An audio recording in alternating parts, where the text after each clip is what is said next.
shocking incident coming in from Jayanagar in Bengaluru, where a Rapido driver assaulted a woman passenger when she questioned him about rash driving.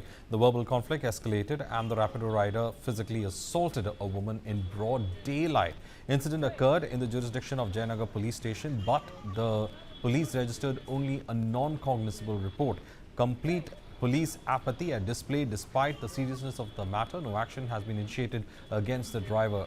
In fact, raises concerns over safety of passengers using aggregator services and how accountability could be fixed in incidents like this. This situation is what has happened in Bengaluru's Jayanagar.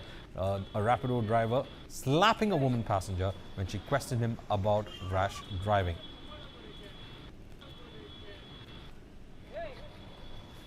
My colleague Vajula, in fact, joins us on this story. Vajula, shocking incident of violence, in fact, seen over here. And also at the same time, these aggregators will have to get rid of the bike services, isn't it?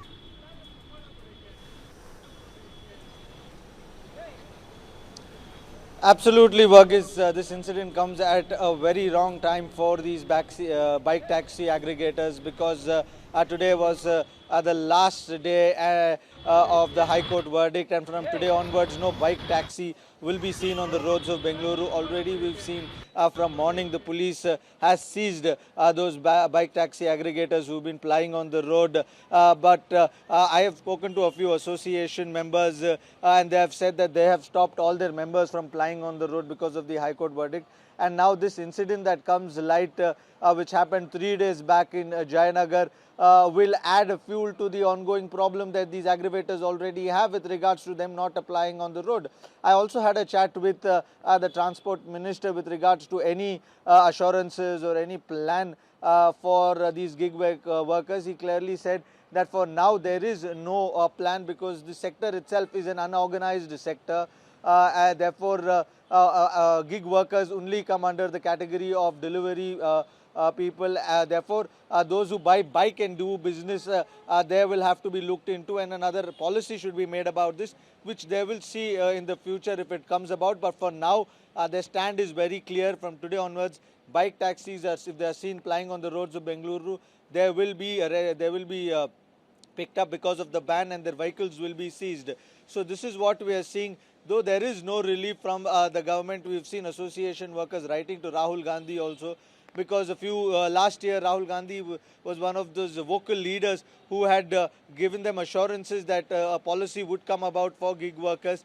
But right now the Karnataka government does not even consider these bike taxis as a part of the gig worker economy, because they believe it's an unorganized economy where somebody who buys a bike starts doing a business with a whiteboard is something that will not be allowed, is what the Transport Minister also clarified. So we'll have to wait and watch how this transpires for the bike taxi aggregators. But for the general public, it is going to be a pinch in their pocket, because if going to one place to another, which would otherwise cost them 55 rupees or 60 rupees, they would have to shell the same in an auto for 90 to 100 rupees. So this will cause a little bit of pinch in the pocket of the people, but we'll have to see what plans the government decides for these aggregators. Well, with this particular case, is the woman that we see on our television screens, she's been slapped in front of everyone. Is there a case that has been booked? What is happening with regard to this particular case?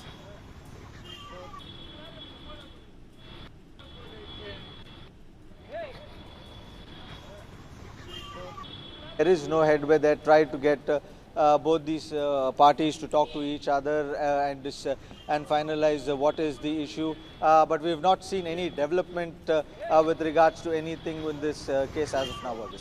Well, Vajiola, this looks like a complete physical assault, and therefore, some of the concerns raised regarding this seems to be valid. The question about safety, the question about the drivers having to go through some kind of verification process as well. So all these questions also being asked at the same time.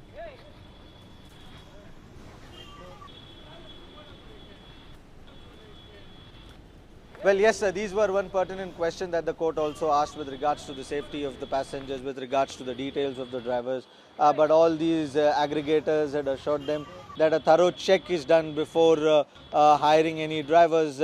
This particular case could be one of right now, but there are certain cases in the past where gig workers have been assaulted by auto drivers also.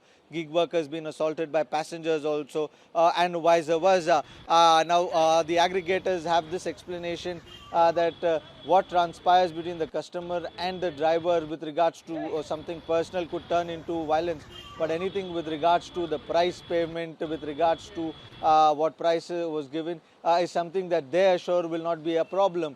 Even in the letter that has recently been written to Rahul Gandhi and the Chief Minister, in that also the Taxi Drivers Association has assured the government that they will look into the security, they will train these drivers in such a way that issues and incidents like this do not happen.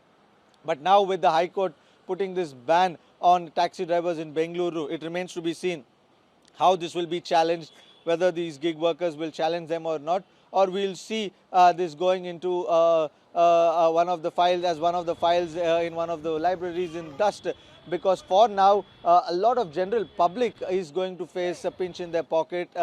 People have demanded that these taxi drivers should come back on the streets because it is cheaper compared to autos, but it depends on what the court decided and how the aggregators also respond to the court.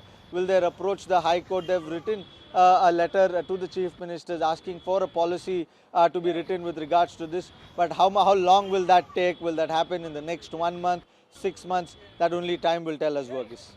Well, also, Vajayullah, now we are seeing these services, as you said, being taken back. Now, there have been a lot of people who have been using these services because of the traffic kind of a situation that we see in Bengaluru, and many of them would have preferred the bike services, but then incidents like this would only, bolster the argument that this is not a safe ride when it comes to two-wheelers.